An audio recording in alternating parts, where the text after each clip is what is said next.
al amor que hemos experimentado en la salvación y al obrar del Espíritu Santo en nosotros, que podemos apreciar mejor las cosas, verlas de una manera como Dios quiere que las veamos. Y así es que podemos alegrarnos en aquellas cosas que de otra manera nos entristecerían o no veríamos nada útil. Pero a los que entendemos que todas las cosas, a los que aman a Dios, todas las cosas les ayudan a bien, ven las circunstancias de una manera distinta. Y eso es lo que queremos gozarnos de aprender en ello. Ahora, como les dije, no quiero anticipar nada. Tenemos una sorpresa para las madres después de nuestro primer tiempo. Y aunque ya hemos estado adelantando algunas cosas con un precioso coro y una buena dirección, Dios les bendiga, hermanos, que nos han ido anticipando lo que viene después. En este momento, alterando un poco la atmósfera maternal que está presente aquí en nuestra iglesia, vamos a centrar nuestro pensamiento en este momento en el que necesita ser homenajeado en sobremanera. Y ese es Dios. Bien, hoy es un homenaje al Día de la Madre y vamos a celebrarlo. Pero en este momento vamos a pensar en aquel que tiene que ser homenajeado en sobremanera, nuestro Dios. En este momento, el Día del Señor. Y vamos a seguir pensando en Él, vamos a seguir aprendiendo de Él, vamos a seguir aprendiendo lo que Él quiere para su iglesia, como lo hemos estado viendo. Y hemos estado aprendiendo que para que una familia, un hogar eclesiástico, con madres, padres, hijos e hijas maduros espiritualmente, debe ser un hogar eclesiástico que practique las indicaciones de su Padre Celestial, de su Dios, en donde todos seamos sumisos unos a otros y pongamos en práctica aquellos principios, patrones o enseñanzas de Dios para la iglesia. Las mismas que hemos estado viendo en el transcurso de estos meses, con las cuales vamos ya finiquitando pronto. Habíamos visto la semana pasada que para que un hogar eclesiástico sea fuerte y se mueva con vitalidad y dinamismo, tiene que ejercitar ciertos músculos.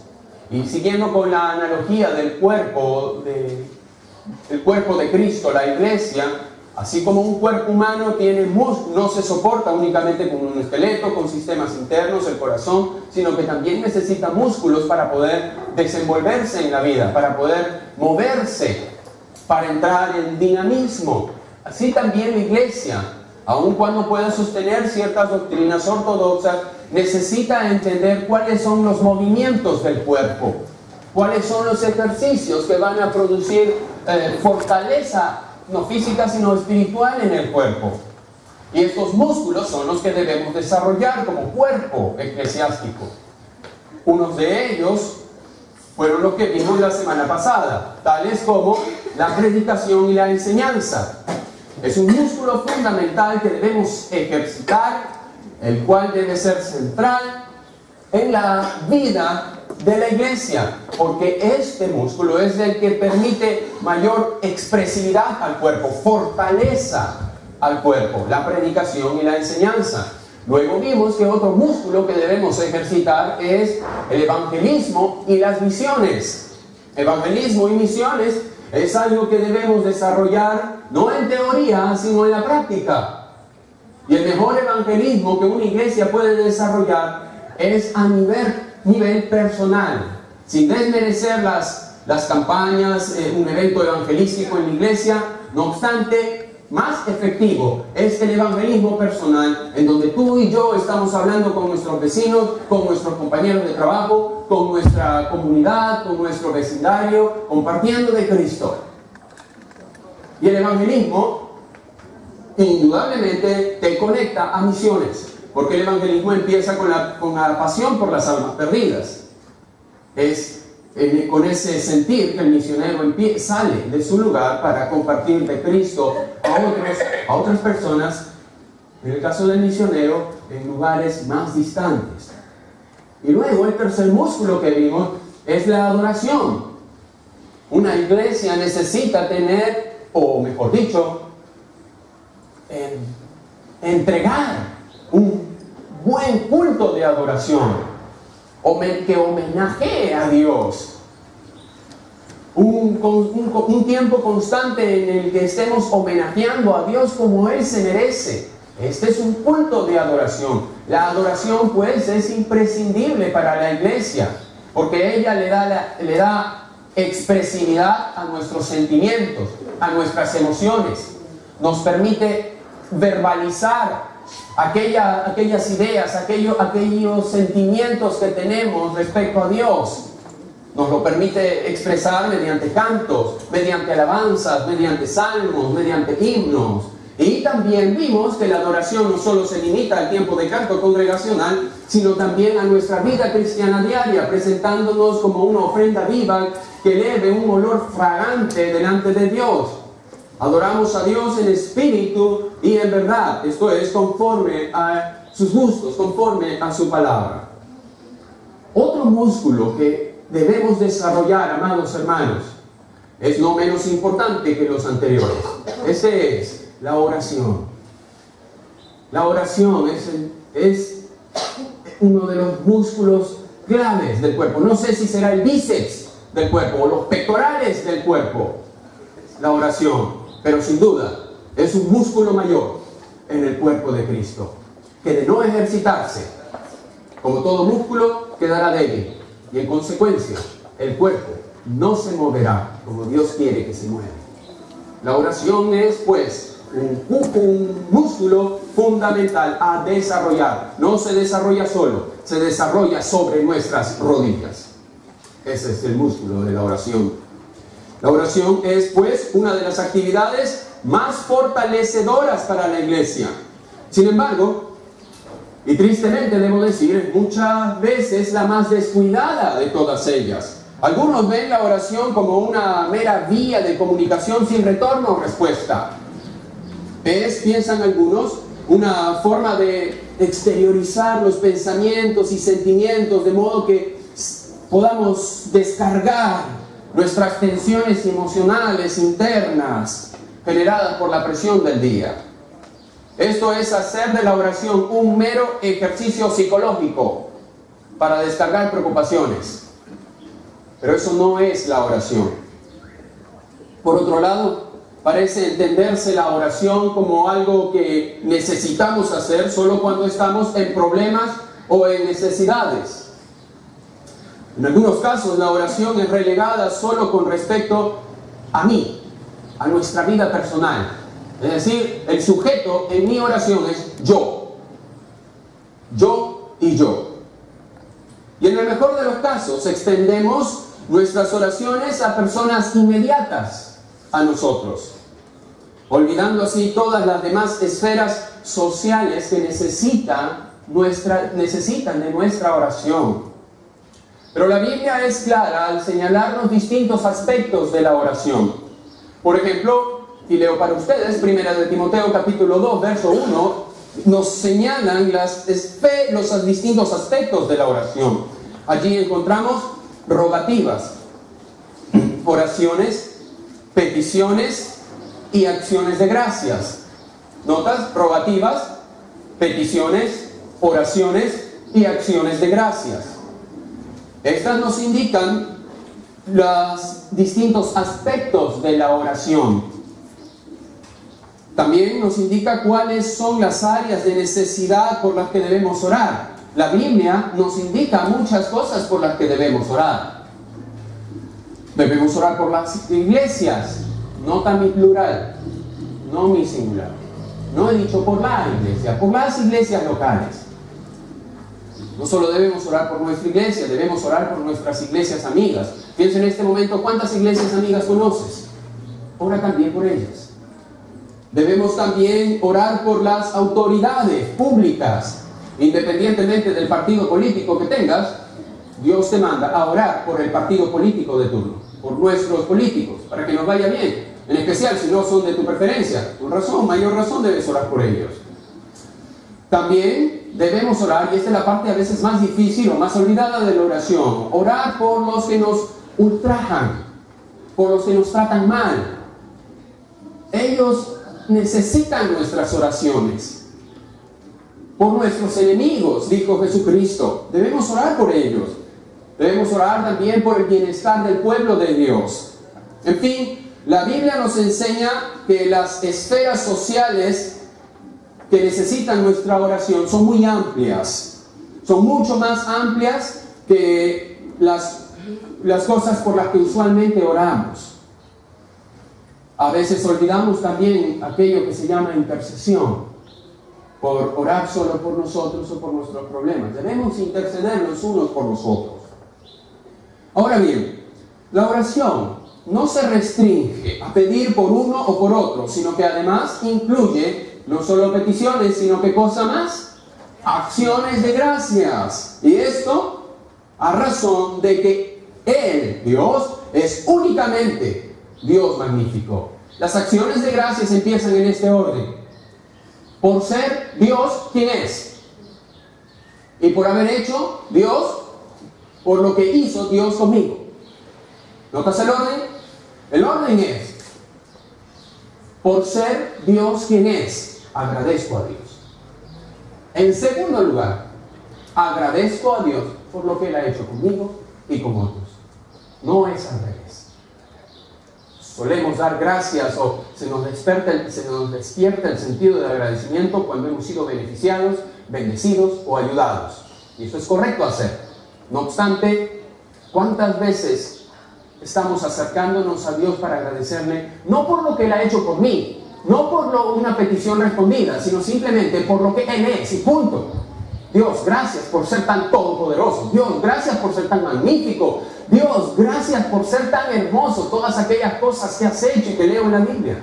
¿Cuántas veces nos acercamos a Dios en acción de gracias solo para agradecerle cómo es Él?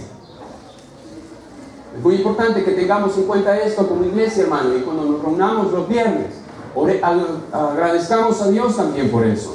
Luego, por supuesto, tenemos que agradecerle por su santa palabra.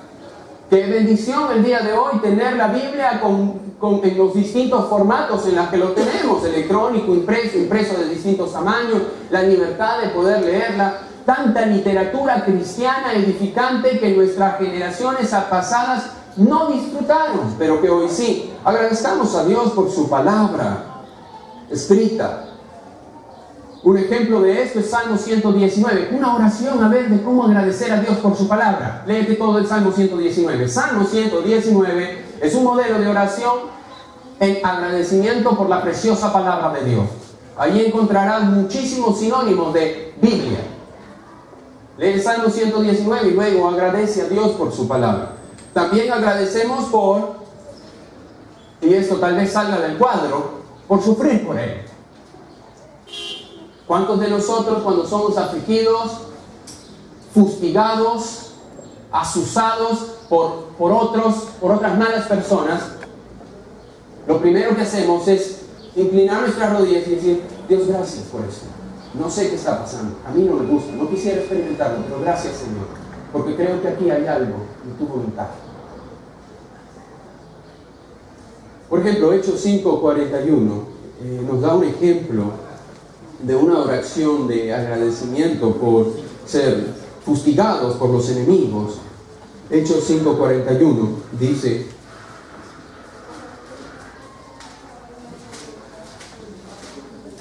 así pues, los apóstoles salieron del consejo llenos de gozo. Y sí, mira, hasta ahí, llenos de gozo. ¿Y por qué? Te preguntarás. Bueno, ¿qué les habrán dicho? ¿Los habrán elogiado? ¿Los habrán bendecido, premiado, facilitado la obra del ministerio? ¿Qué pasó? Salieron llenos de gozo por haber sido considerados dignos ¿de qué?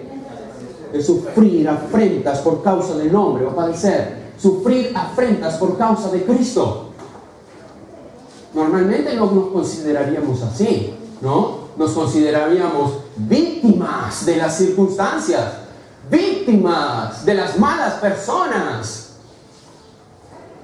Pero, ¿cómo describe aquí a los apóstoles que no habían, que si eran bien víctimas, cómo se describen ellos mismos?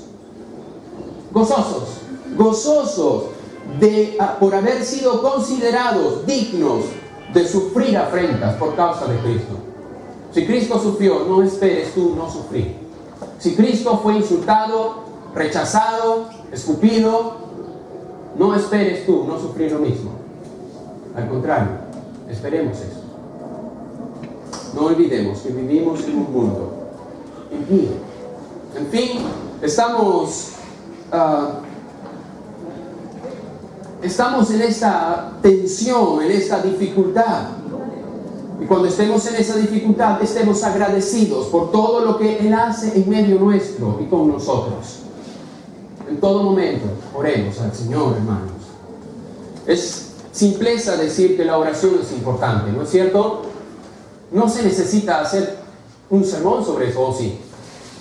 Aunque cuando ves reuniones vacías de oración, ¿qué pastor no empieza a pensar, tengo que preparar un sermón sobre la importancia de la oración el domingo? Pero, ¿es que acaso ustedes no saben que es importante la oración? Sí lo saben. Por eso es simpleza decirlo. Esta es una verdad que no necesita mayor demostración, pues es una verdad axiomática, no necesita mayor prueba.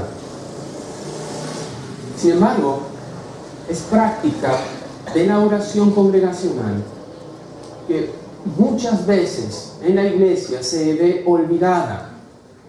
Es práctica que en las iglesias la oración congregacional se vea olvidada o relegada a cuando tenga libre un viernes, iré. Es bien sabido que los cultos de oración en general en las iglesias son menos concurridos de todos. Es bien sabido eso. Es una triste experiencia que los pastores ven en sus iglesias. Y muchos hermanos fieles también ven lo mismo. ¿Por qué? Hay razones comprensibles cuando uno no puede venir a la iglesia. Hay contratiempos que salen de nuestras posibilidades de solucionarlo. Estamos hablando de una perspectiva razonable, donde sí se puede, pero uno no hace el esfuerzo para hacerlo. Tal vez todos oren de una manera personal, como familia eclesiástica.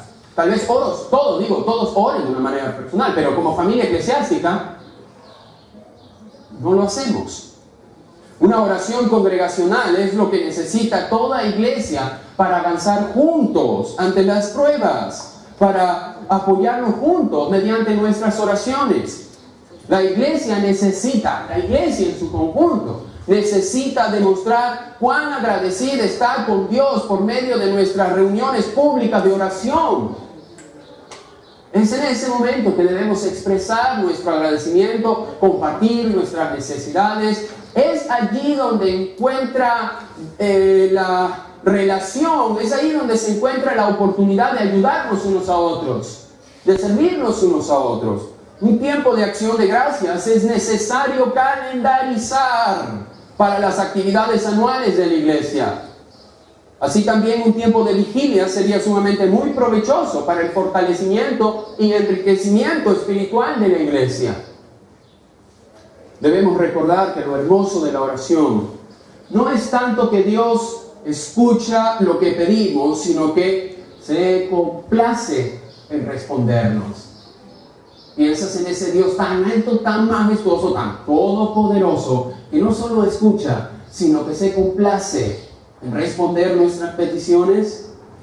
Yo no sé cómo funcionan juntas la oración de Dios, la soberanía de Dios y las respuestas a nuestras oraciones. Yo sé que Dios es soberano. Dios puede decir no, sí. Dios puede querer una cosa distinta a la que estamos pidiendo.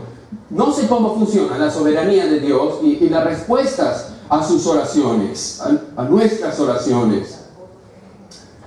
Pero sí sé que Dios responde a las oraciones de sus hijos. No creo que uno que cree en la soberanía de Dios deba decir, Dios ya lo sabe, Dios ya sabe mi necesidad, así que ¿por qué orar? No tiene sentido. Si Dios ya sabe. Además, de repente lo que le pido no me lo va a dar porque no es lo que Él quiere darme.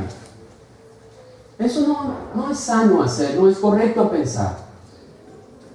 Porque como les dije, no entiendo cómo funciona la soberanía de Dios y las respuestas a nuestras oraciones. Pero sí veremos en la Biblia que Dios nos ha instado a pedir, a buscar, y hallaréis. A tocar y se nos abrirá. Ese Dios soberano nos ha dicho, pidan que yo les daré. Santiago dijo, la oración eficaz del justo puede mucho. Santiago 5:16. Todos, tanto a nivel personal como congregacional, debiéramos ser poderosos en la oración, hermanos, desarrollando ese músculo de la oración. Por eso, orad sin cesar. Noten que ese es un mandato bíblico, está en imperativo. Oren sin parar. Oren sin cesar. Mandato. Imperativo, no es opcional. Orar sin cesar, entonces es orar sin dejar de hacerlo, es tener siempre nuestro pensamiento cautivo a la obediencia a Cristo. Orar sin cesar es querer buscar en todo la voluntad de Dios.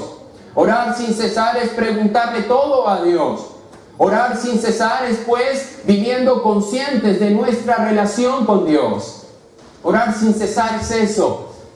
Es estar conscientes de que estamos comunicándonos con Dios, de que estamos en relación con Dios, de que no hay segundo alguno en que estemos desconectados de Dios o en el que Él no esté leyendo nuestros pensamientos o nosotros comunicándoles algo.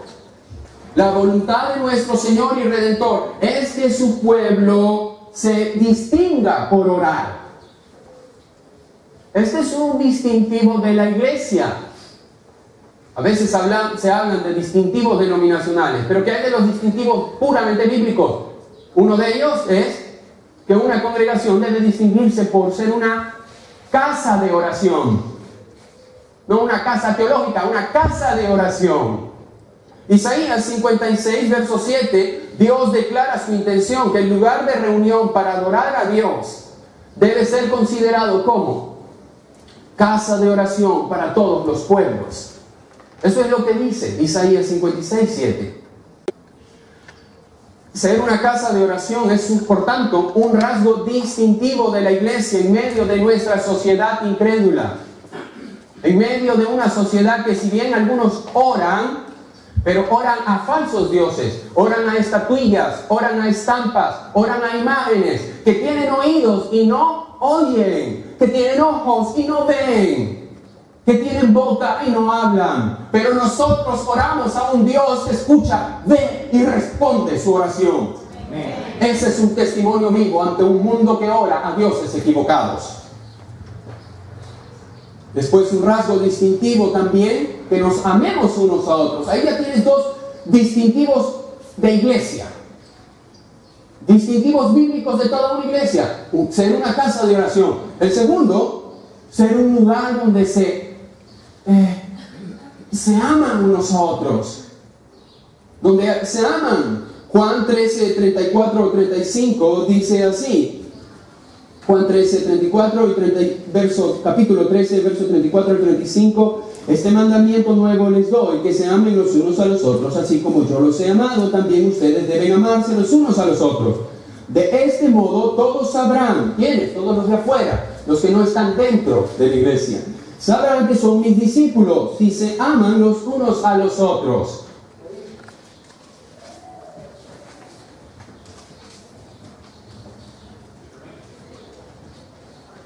Debe quedarnos claro que la oración colectiva, y por favor hermanos, resalto eso, no estoy hablando de la oración personal ahorita. Mi énfasis está en la oración colectiva, grupal, congregacional. De eso estamos hablando ahorita, porque sé que entienden sobre la oración personal y estoy seguro que ustedes oran por sus alimentos, oran en su casa, y si alguien no lo está haciendo, hermano, tienes que hablar con Dios, cómo está tu relación. Pero de eso no estoy hablando ahorita, estoy hablando de la oración congregacional, lo que hacemos los viernes. De eso estamos hablando. Debe quedarnos claro que la oración colectiva o congregacional de la iglesia es de suma importancia. Sumamente importante, porque en ella ella es un músculo vital para el cuerpo. Pensemos en el ejemplo de los primeros cristianos. Busquen por favor Hechos capítulo 1, verso 14. Hechos capítulo 1, verso 14. Y allí encontramos el ejemplo de los primeros cristianos practicando la oración, no personal, sino grupal. No sé si estaban un viernes a las 7:30 ahí en Hechos 1:14, pero el hecho es que estaban en una reunión de oración como la que solemos tener ese día. Y aquí dice,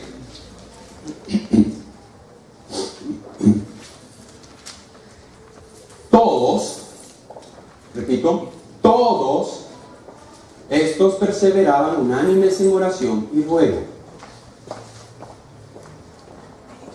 ¿Notas allí? Todos. ¿Faltaba fulanito? ¿Faltaba menganito?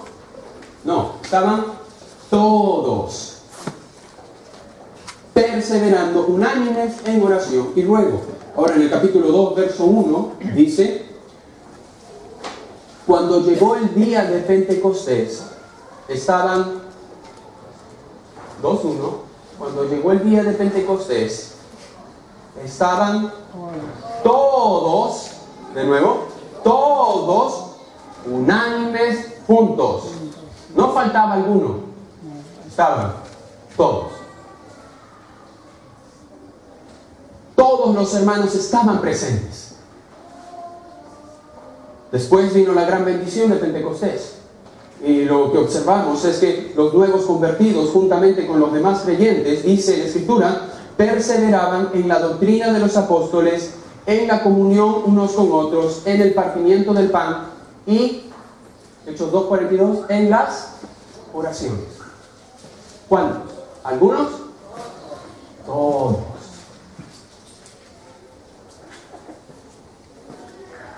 Tengo una pregunta. Cuidado cómo respondes, porque puedes mentir. Puedes mentir, cuidado cómo respondes. ¿Cuántos vamos a estar el viernes en la reunión de oración a las 7:30, hermanos? Amén. No, esa no es la respuesta, según el texto. Todos. Todos. José Carlos, tome nota de todos los que han dicho todos, por favor. Todos. Todos. Salvo contratiempo que comprensible. El Señor es testigo de lo que están diciendo, ¿eh? Así que ahí vemos que todos estaban unánimes, alzaron unánimes la voz a Dios. Pero me temo que algunos no alcanzan a entender el porqué de la importancia de la oración congregacional. Quiero decirles que su importancia radica en el hecho de que Dios Todopoderoso ha ordenado la práctica de la oración como un deber para su pueblo, y que por causa de que somos una familia que está unida vitalmente con necesidades comunes y agradecimientos iguales, es menester juntarnos a orar juntos. Si no, ¿cómo vamos a saber la necesidad de mi hermano? ¿Cómo me voy a poder gozar en las alegrías de mi hermano? ¿Cómo me voy a poder condoler en las lágrimas de mi hermano? ¿Cómo voy a poder interceder por mi hermano si no me relaciono con él? Si no aprovecho las oportunidades de intercambio que dan las reuniones de oración. No podría de otra forma. Y déjenme decirle que los domingos no siempre se puede conversar todo lo que quisiéramos conversar. Debemos aprovechar por eso todas las oportunidades de reunirnos que hay en la iglesia. Necesitamos estar juntos, conectados, para que al unísono clamemos a Dios, porque a Dios le place responder la oración de la iglesia. ¿Qué mayor aliciente que este para venir a orar? Dios va a responder tu oración, iglesia. Entonces, ven a orar. Nada más incentivador para la oración que saber que Dios se complace en responderla. Nada más incentivador que saber que si tocamos la puerta, Él abrirá, que si llamamos, Él responderá. Y aunque Dios se complace en responder la oración congregacional, no obstante, como alguien señaló, la oración grupal no se trata de una mera cuestión de aritmética. Más gente, más segura la respuesta. No es que si una persona puede ser eficiente en oración, entonces varias personas podrán tener mayores resultados. El poder de la oración no está en función a la cantidad de personas reunidas para orar, sino a la voluntad del Todopoderoso Dios. Dios es soberano, no obstante, nos insta y nos ordena que oremos y nos asegura que nuestras oraciones producirán una diferencia. Te diré algo. Te diré algo de la teología de la oración. Dios ha predestinado nuestra oración, así como su respuesta. No hay petición alguna que tome por sorpresa hoy a Dios, o que Dios no la haya anticipado en la eternidad. Así como no hay respuesta alguna que Dios no haya anticipado dar a nuestras peticiones, anticipadas también por Dios. El Dios que nos llama y nos mueve a orar no pasará por alto nuestras respuestas. Nuestra oración forma parte de su glorioso plan predestinado. Amados hermanos, lo siguiente es algo absolutamente claro. Sin oración no hay bendición. Sin oración no hay bendición. Si no pides, no te da, aunque Él sepa lo que es. Porque Él nos manda a pedir. No hacerlo es pecar por omitir un mandato. Es pecar por omisión, por no cumplir con un mandato. Es como si yo tuviéramos un billete. Bien, te quiero regalar, niño, este billete de 100 soles. Señora, este billete de 100 soles para su familia. Si la señora no me lo recibe, no va a poder hacer nada con ese billete de 100 soles. Para terminar este punto, déjenme darles 4 razones prácticas del por qué es tan necesaria la oración.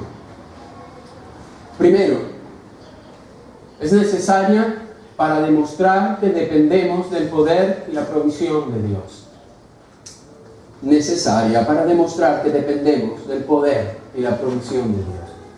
No te confíes en tus ingresos mensuales, no te confíes en tu trabajo seguro, no te confíes en tu AFP, en tu seguro, cualquiera que sea. No te olvides que de quien dependemos es de Dios. Segunda razón por la que es importante orar es para centrar nuestra mente en los miembros de la iglesia, en las necesidades de nuestra congregación. Como dije, ¿cómo vamos a saber qué necesidad tiene mi hermano? ¿Cómo vamos a saber cuál es el problema en el que se encuentra mi hermano? Si no estoy en las reuniones, si no le escucho, si no le pregunto, si no oro o intercedo por él.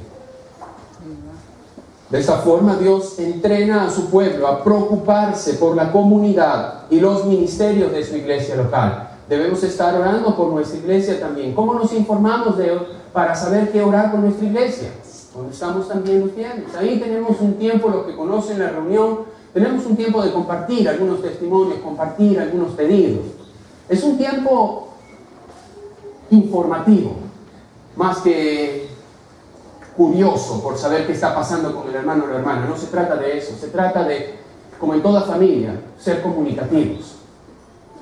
Y al ser comunicativos, ese tiempo da esa oportunidad de ser comunicativos y poder saber específicamente cómo ayudarnos unos a otros. La tercera razón por la que es importante la oración es para ampliar los horizontes de nuestra fe. Para ampliar los horizontes de nuestra fe. De esta forma Dios hace que mediante las reuniones de oración nuestra fe, confianza y expectativas se acrecienten para orar en grupo y esperar juntos grandes respuestas de Dios. De modo que nuestra comunión y conocimiento de Dios se ven grandemente enriquecidas cuando escuchamos el testimonio de nuestros hermanos de cómo Dios ha ido respondiendo a sus oraciones. Si bien es suficiente decir, pídele a Dios, Dios te va a escuchar y va a responder. Es suficiente para la fe, pero es de gran ayuda a la fe. No solo saber eso, sino ver cómo Dios ha respondido a la oración de nuestros hermanos que han estado orando por tiempo por aquella petición. Es un hermoso tiempo cuando escuchas hermanos en la reunión de oración levantarse y dar testimonio. Hermano, ¿tiene alguna petición? No, te dicen. Una acción de gracias. Porque estuve orando por eso y Dios me respondió. Otros se levantan, esto lo vemos constantemente en nuestras reuniones. Otros se levantan y dicen, Hermano, quiero expresar una acción de gracias, porque recuerdan que estábamos hace tiempo, les dije que oraran por esto, por tal persona o por tal situación. Sí, hermano, ¿qué pasó? Dios respondió así, así. Y todos nos gozamos en eso. Al mismo tiempo que fortalece ese testimonio, fortalece nuestra fe. Porque sabemos que Dios responde la oración. Y hay pruebas de ello, hay evidencias de ello. La historia del cristianismo evidencia la respuesta de Dios a la oración.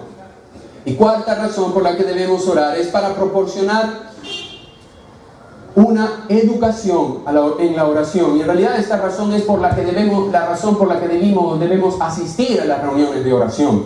Para proporcionarnos una educación en la oración. De esta forma nos educamos en la forma, alcance y ámbito de la oración. ¿Sabes orar? Tal vez que suene extraña esta pregunta. Pastor, ¿quién no sabe orar? Cualquier cristiano sabe orar. En serio, piensa bien en la pregunta. ¿Sabes orar? ¿Qué concepto tienes de la oración? Algunos piensan que es sermonear al hermano, solo que palabras de oración. Algunos piensan que es decir un montón de palabrerías, sentimentalismos. Algunos piensan que cuanto más palabras dices, Dios te va a escuchar más, o que es una mejor oración la que dura más. ¿Cómo puedes expresarte en oración a Dios? Te diré que cuando oras con hermanos maduros en la fe, que han pasado muchos más años que tú en oración, aprendes cómo orar. Recuerdo a un hermano que conocíamos en una iglesia anterior donde congregábamos a 10 jóvenes. Era un hermano humilde, viejo, anciano. Siempre quería orar con él. Yo era maestro de jóvenes, era seminarista. Él nunca había pisado un seminario, no tenía libros de teología, no sabía nada de eso, conocía bien su Biblia, es lo suficiente, es lo necesario. Pero nunca he conocido a un hombre como él y otro más que tengo en mente en oración, de cómo oraba el Señor. No era un palabrero, sus oraciones no duraban horas. Aprendes así. Todos debiéramos tener el deseo que tuvo aquel discípulo de Jesús, que al acercársele en Lucas 11, verso 1 al 4, este discípulo se le acercó a Jesús. Y miren la pregunta que le hizo, o lo que le pidió.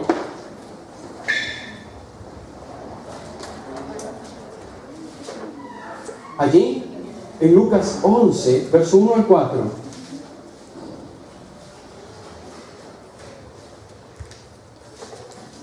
Un día estaba Jesús orando en cierto lugar. Cuando terminó, le dijo uno de sus discípulos: Señor, enséñanos a orar, así como Jesús enseñó a sus discípulos, así como Juan enseñó a sus discípulos. Era un discípulo, quería aprender a orar. ¿Cuántos de nosotros hemos meditado en cómo debemos orar? ¿Has reparado en la forma como te acercas en oración a Dios? ¿Has reparado en las palabras que usas, en la forma como le vas a expresar? Aún cuando Dios no está esperando formalismos, no espera un tipo de oración homilética. Primer punto, Señor. Segundo punto, Señor. Transición. Tercer punto, Señor. Y mi conclusión es en el nombre de Cristo Jesús. Amén. Dios no está esperando una oración así formal. Tampoco está esperando una mera palabrería. En realidad, educarnos en la oración, más que la forma, como decir, las palabras que utilizar, es la disposición del corazón. Es el entender el privilegio, el hecho privilegiado de poder dirigirnos ante un Dios soberano, ante un Dios santísimo, ante el cual somos indignos e inmerecedores de toda gracia. Pero por causa de Cristo Jesús, nuestro mediador entre Dios y los hombres, es que podemos acercarnos confiadamente y saber que Él escuchará, vaciando nuestro corazón. Es necesario, creo, hacer la misma pregunta que este discípulo. Enséñanos a orar. Las reuniones congregacionales de oración te enseñan a orar. Porque vas a encontrar a muchas mujeres maduras, hombres maduros que te van a enseñar a orar. De hecho, recomendaría en este momento a mis queridos jóvenes presentes, cuando estén en las reuniones de oración, buscar a un anciano, a un hermano mayor, a una hermana mayor, y juntarse a ellos, que son las que los preceden en la fe y en el conocimiento del Señor. ¿Saben cuál es la diferencia entre un joven cristiano y un adulto cristiano respecto a la oración únicamente? En que estos, los adultos, tienen más oraciones respondidas que aquellos. Porque se espera que estos han pasado mucho tiempo y por muchos años, por eso su vejez, en oración. Acércate a un adulto, vas a aprender de oración. O acércate a un hermano o una hermana madura y vas a escucha cómo ora. La palabrería no impresiona a Dios. Tu verbosidad, tu verbo, tu oratoria no impresiona para nada a Dios. Es tu corazón dispuesto. No, como dijo alguien en la antigüedad, no es la posición del cuerpo, rodillas, manos alzadas o como quieras. No es la posición del cuerpo, sino la disposición del corazón, la que hace mover el músculo de Dios para responder a la oración. Ojalá todos nosotros volviéramos a tomar conciencia de la urgencia de las reuniones de oración en la iglesia, para que así, en obediencia a Dios, podamos cosechar bendiciones sobre la iglesia local. Amén. Amén.